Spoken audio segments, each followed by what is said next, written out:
Madridistas, conférence de presse d'avant-match d'Alvaro Arbeloa, a.k.a. l'homme de la situation, avant la rencontre de demain face à Osasuna, et il est revenu sur quelques points qui sont très importants, comme par exemple le racisme envers Vinicius, l'équipe avec Mbappé, ou encore l'équipe qui avait l'air de s'en sortir malgré l'absence de Bellingham. Mais avant de vous résumer tout ça, pour tous les Madrilènes qui ne souhaitent rien louper de l'actualité Madrid, ça se passe ici, donc n'hésitez pas à vous abonner. Allez, on enchaîne. Alvaro Arbeloa sur Vinicius. Il est triste, comme tout le monde, et très indigné. C'est un acte raciste que nous ne voulons plus jamais voir se reproduire. Il n'a pas sa place dans notre sport. Et nous avons une occasion unique de faire en sorte que cela ne reste pas impuni. Vous avez mon avis par rapport à ça. J'en ai fait une vidéo la dernière fois. Dans cette histoire, on est tous censés être derrière Vinicius Junior. Et celui qui n'est pas derrière Vinicius n'a rien à faire ici.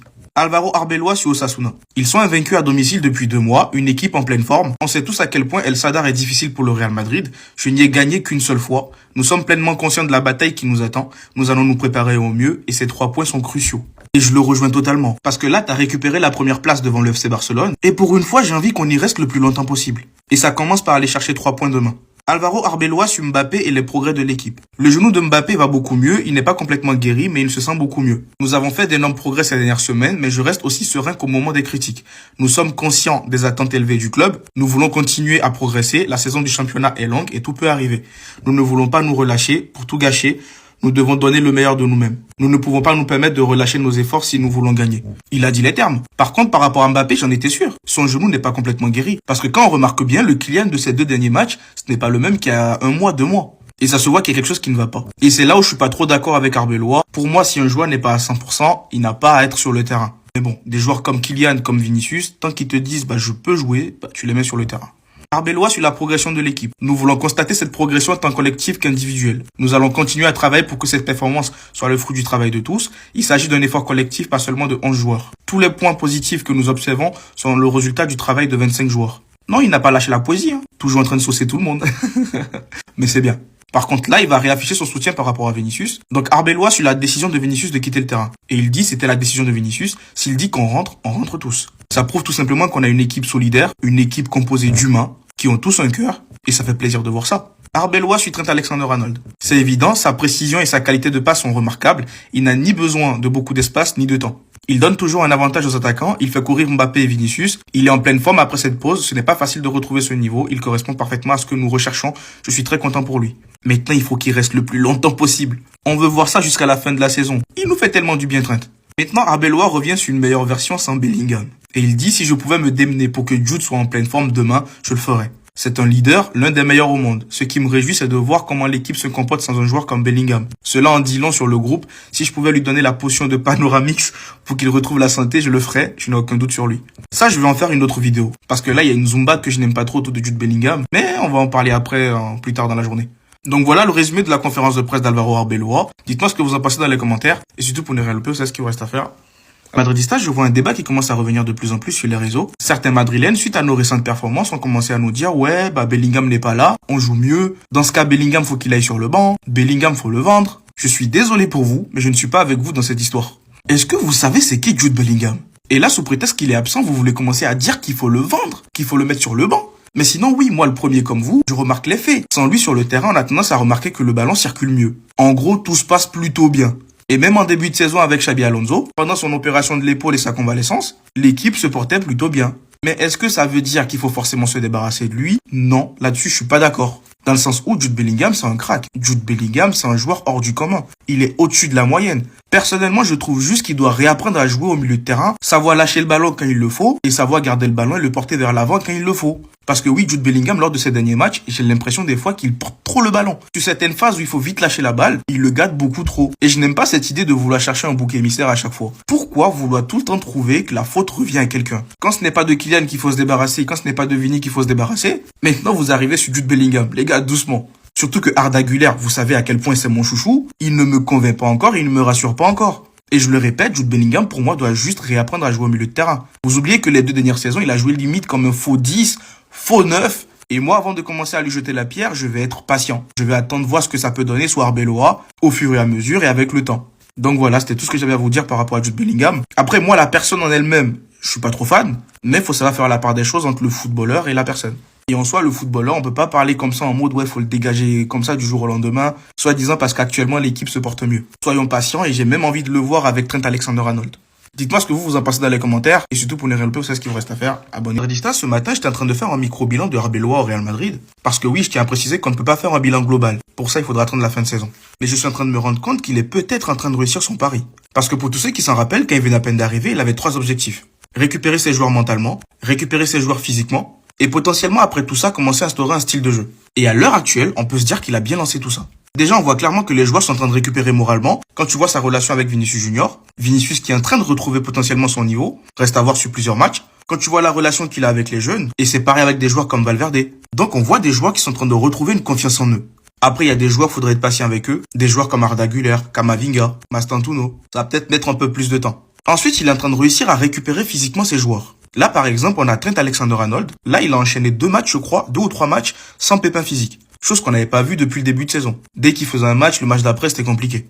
Après, il faudra quand même patienter voir sur plusieurs matchs. Dani Carvajal est revenu, il n'a pas précipité. Sans oublier Rudiger qui était de retour depuis un petit moment, mais on l'a pas vu sur le terrain. Il a attendu que le joueur soit potentiellement prêt physiquement pour pouvoir le mettre sur le terrain, et on le voit très bien. Rudiger, depuis 2 matchs, il fait des courses, il fait des déplacements qu'il n'avait plus avant, parce qu'on savait clairement qu'il jouait avec des pépins physiques.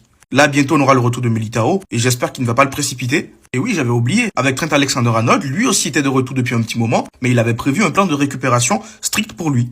Pas de précipitation, ce n'est pas parce que tu es de retour de blessure que tu vas obligatoirement jouer de suite. Par contre, Arbeloa, c'est un truc qu'il n'arrive pas encore à mettre en place avec Kylian. Après, Kylian, c'est Kylian.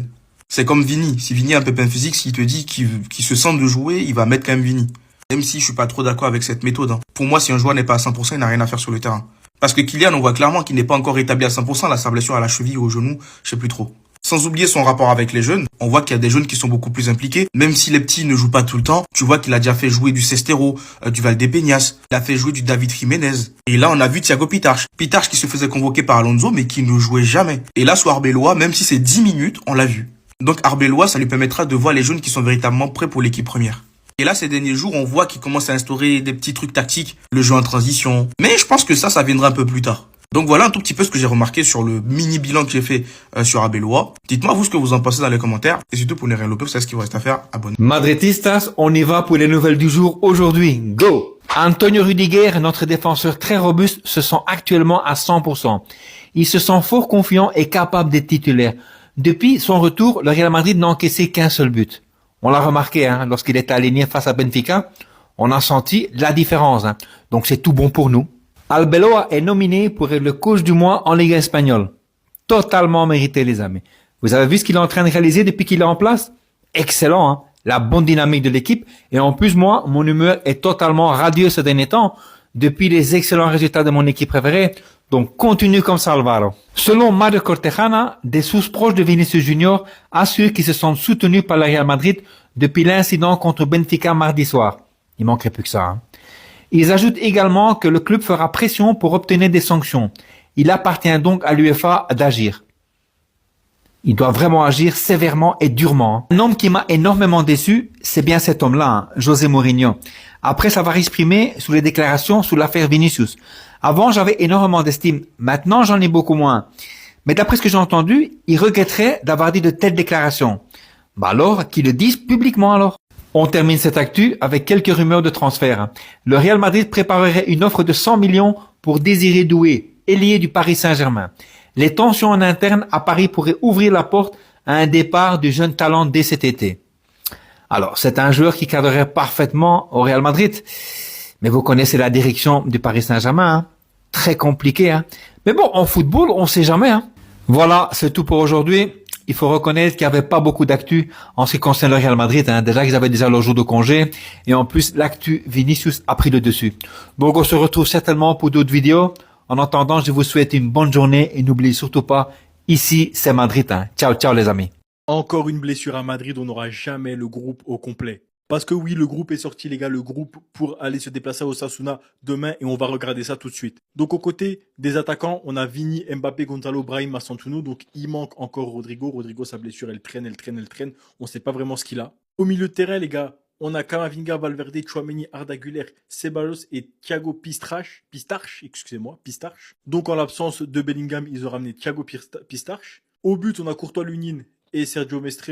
Vas-y, pourquoi pas Courtois Lunin, les gars, c'est la classique. Et en défense, les gars, on a Carvajal, Alaba, Trent, Asensio, Carreras, Fran Garcia, Rudiger et Ferland Mendy. Vous aurez remarqué, on n'a pas Eder Militao, c'est normal, il est encore blessé.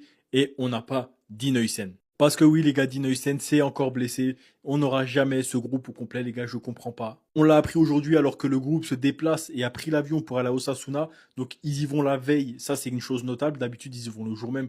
Aujourd'hui, ils y vont la veille et ils joueront demain à 18h30. Donc, ils ont décollé cette nuit, mais ils ont décollé sans Dean Huijsen parce que Dean Huijsen est blessé. Et les gars, franchement, je sais pas quoi en penser parce que c'est sa 3e ou 4e blessure de la saison.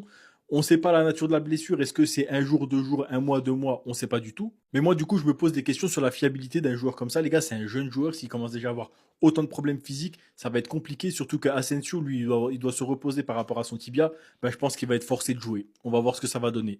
Les amis, Arbeloa était en conférence de presse avec Kamavinga. J'ai déjà donné la conférence de presse d'Arbeloa dans la précédente vidéo. Et voici maintenant celle de Kamavinga. Le plus important, c'est de jouer en équipe. Nous devons faire un grand match demain. Le dernier match contre Benfica a été difficile pour nous. Nous devons jouer un meilleur match cette fois-ci. En tout cas, nous, on vous attend. Restez là à parler dans les conférences de presse. C'est sur le terrain qu'on voit tout. Tes fautes bidons que tu fais sur le terrain, s'il te plaît, arrête. Et s'il te plaît, ne garde pas trop le ballon demain. Dès que tu as la balle, libère. Le pressing du Benfica sera très intense. Donc vous qui aimez garder les ballons là, attention. Le Real Madrid manque-t-il d'un milieu créatif? Je ne pense pas. Nous avons des joueurs capables de le faire dans l'équipe. Si les milieux sont capables de le faire, pourquoi ils ne le font pas? On vous voyait, tout le monde regardait la télé. C'est quand Arnold s'est remis de sa blessure, on a vu maintenant que le Real Madrid avait un jeu un peu créatif. Mais sinon, sans Trent, le milieu devient comme un chantier. Il y a des maçons, des soudeurs et autres. Je pense que je dois faire beaucoup plus pour le Real Madrid. Les supporters n'ont pas encore vu ce dont Kamavinga est capable de faire. Je peux faire beaucoup mieux, j'en suis conscient. J'aime jouer en tant que numéro 6, c'est mon poste préféré. Ce qui me manque, c'est la régularité. Pas besoin de trop parler, il le sait déjà. Ma relation avec Carreras, elle est très bonne.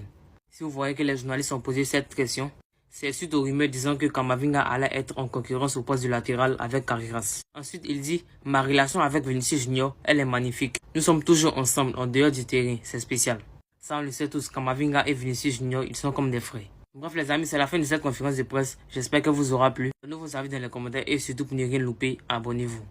Fois les amis a pris sa décision concernant la polémique autour de Vinicius. Maintenant que ça c'est dit les amis, nous allons rentrer dans les polémiques, les histoires de racisme autour de Vinicius. Hier les amis, le président de la FIFA a pris la parole et il y a même l'UEFA qui a pris une décision les amis par rapport à cette situation. Commençons par la déclaration du président de la FIFA. Il dit je suis choqué et attristé par l'incident à caractère raciste présumé dont a été victime Vinicius Junior lors d'un match de Ligue des Champions de l'UEFA entre le Benfica et le Real Madrid. Le racisme n'a absolument pas sa place dans notre sport ni dans notre société. Il est impératif que toutes les parties prenantes agissent et que les responsables rendent des comptes. La FIFA et le football témoignent de leur pleine solidarité envers les victimes de racisme. Et en ce qui concerne l'UEFA, depuis hier, on nous a informé qu'une enquête a été ouverte. Et la question que tout le monde se posait, c'est qu'est-ce que le jeune Argentin risque? Là, on nous dit, l'enquête disciplinaire sera menée rapidement par l'UEFA. L'Argentin risque au minimum 10 matchs de suspension. Pour Benfica, au minimum une amende ainsi qu'une fermeture partielle du stade, voire une interdiction de vendre des billets à ses supporters pour les matchs à l'extérieur. Moi, je pense que dans cette situation-là, ce qui pourrait avoir un vrai impact dans tout ce qu'on a cité là, c'est l'interdiction de vente de billets. Interdisez les ventes de billets aux supporters pendant un temps, vous allez voir. L'être humain n'est pas compliqué. Du moment où tu touches sa poche là, toutes les leçons passent. Il comprend tout. Essayez seulement vous-même, vous allez voir. Donc voilà, c'est ce que le jeune Argentin et Benfica risquent. Et moi, j'ai quand même la sensation que cette histoire-là va aller très loin. Et étant donné qu'on a un certain Mobutu qui s'en est mêlé, et on sait tous comment ça se passe lorsque Kylian Mbappé se mêle de quelque chose, demandez au Paris Saint-Germain. Fallait pas énerver Mobutu. Lui-même, il a dit que cette affaire-là, il va pas le laisser passer. Et il s'en foutait même du résultat face à Benfica. Pendant l'interview, il s'en foutait du résultat. Lui, il voulait que parler de ce qui s'est passé. Et je pense qu'on a tous vu cette interview-là passer. Il a dit, j'espère que ce gamin ne jouera plus en Ligue des Champions. On verra ce qui se passera. On va laisser l'UEFA agir. J'espère qu'elle prendra les mesures nécessaires. Voilà. Qu'on l'aime ou qu'on l'aime pas, ce jour-là, vraiment, moi, il m'a fait kiffer. Le gars s'est pas laissé faire. Il a été là pour Vinicius sur le terrain et même dans le micro. Et s'il y a bien quelqu'un qui m'a aussi déçu ce jour-là, les amis, c'est tout simplement José Mourinho. J'avais tellement de l'estime pour lui avant ce match-là, mais franchement, il m'a trop déçu. Le gars vient de dire en conférence de presse, Vinicius aurait dû aller fêter avec ses coéquipiers, pas devant 60 000 personnes, dit-il. C'est un joueur exceptionnel, je l'adore. Non, commence pas ton... Ça, c'est... J'aime pas ce genre de manie. Genre, t'es là, tu fais un compliment juste pour le casser par derrière. J'aime pas ça, mon ami. C'est un joueur exceptionnel, je l'adore. Mais si tu marques un but comme ça, tu devrais aller fêter avec tes coéquipiers. Ah bon? C'est toi qui dis ça. Comme ça, on t'avait jamais vu sur le banc du Real Madrid. C'est toi qui dis ça. T'es probablement l'un des entraîneurs les plus provocateurs de l'histoire du football, toi et Simeone. On se rappelle tous ici de cette célébration-là où il a fait le tour du stade. Je sais plus s'il était avec l'Inter ou le Real Madrid. Le gars, à la fin du match, il a fait le tour du stade juste pour énerver les supporters. Et c'est toi qui viens de dire à Vinicius comment célébrer. Non, on peut plus célébrer tranquillement, quoi. Le point positif de cette histoire, c'est que les points Mbappé et les points Vinicius sont actuellement main dans la main. Ils ont fusionné. Car celui qui va toucher l'un d'eux, il va le sentir. Et pour terminer avec le Real Madrid, les amis, voici une petite stat. Vinicius avec Xabi Alonso, 27 matchs et seulement 6 buts. Et là, Vinicius avec notre cher RB, c'est 8 matchs, 5 buts. Vous-même voyez la différence, non? Faut bien le prendre, Vini. Il demande que ça. Tu souris avec lui, tu le mets en confiance. Même quand il est nul, tu dis que c'est lui le meilleur. Il a besoin que de ça. Et c'est ce que Arbeloa a compris et il l'a mis en pratique. Aujourd'hui, ça marche à merveille.